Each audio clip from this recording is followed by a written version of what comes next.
就首先講下銅喉點樣做法。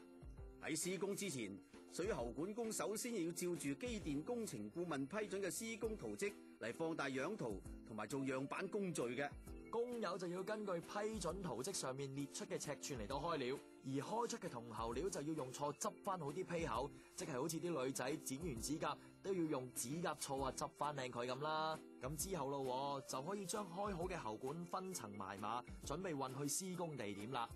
如果要屈喉嘅，就一定係直徑28mm 或以下嘅喉管先得噶，而工具就用手織或者機織都得。只不過喺屈喉嘅時候，最緊要係用正確嘅喉柄，記住一啲接曲咗嘅喉管係唔用得嘅。咁如果要接駁喉管呢，就要先將大約50至75mm嘅包膠部分切走佢，然後用砂紙散乾淨喉管嘅外壁同埋配件嘅內壁，再清洗乾淨，跟住就可以搽上批核咗嘅接着劑。記住啊，接着劑一定唔可以含鉛同埋有亞摩尼亞成分嘅，因為佢哋會對人體同喉管有不良嘅影響噶。跟住呢啲配件咧，就可以接上喉管度啦。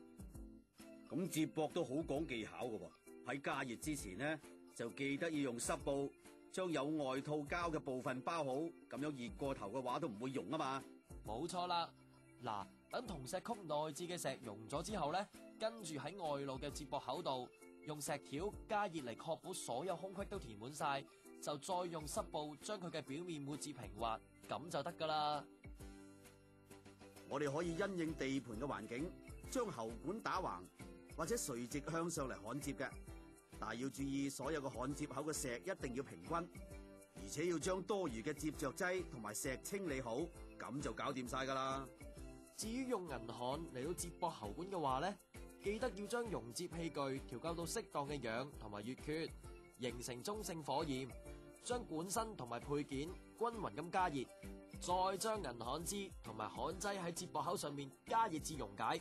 同時滲入裏面，直到滿出嚟為止。叻仔啦！當見到銀焊變硬，就記得用半濕布同埋砂紙清理銅喉面嘅氧化物至好啊！咁當你喉管接駁好之後，就一定要由管工抽樣檢查。咁點樣先為之 OK 呢？嗱，而家專登切開一支俾大家睇下啦。焊接後嘅配件同埋水喉係要連成一體，焊口又飽滿，兼且冇漏水咁先收貨嘅。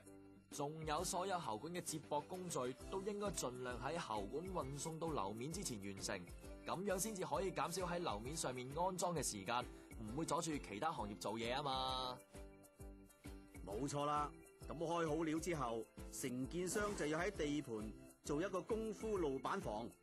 列明晒平水脈線啊、施工定位啊同埋機電設備嘅夾位等等，做出完成嘅效果樣板。咁則師就可以即刻睇到各種水喉嘅排位係啱定係錯，確保安裝順利同埋方便日後維修噶。咁咪即係好似啲人買樓咁，都要睇下示範單位係好定唔好，先至買一樣咯。哦，咁啊係啦，裝水喉同埋買樓真係一樣，唔可以求其噶。所以水喉管工就要照住批准圖則，核對所有水喉位係咪準確，再要俾則師批准同埋確定係符合規格啦，咁先就可以安裝嘅。不過首先承建商就梗係要盡快將啲開好嘅材料運去安裝嘅地點先啦。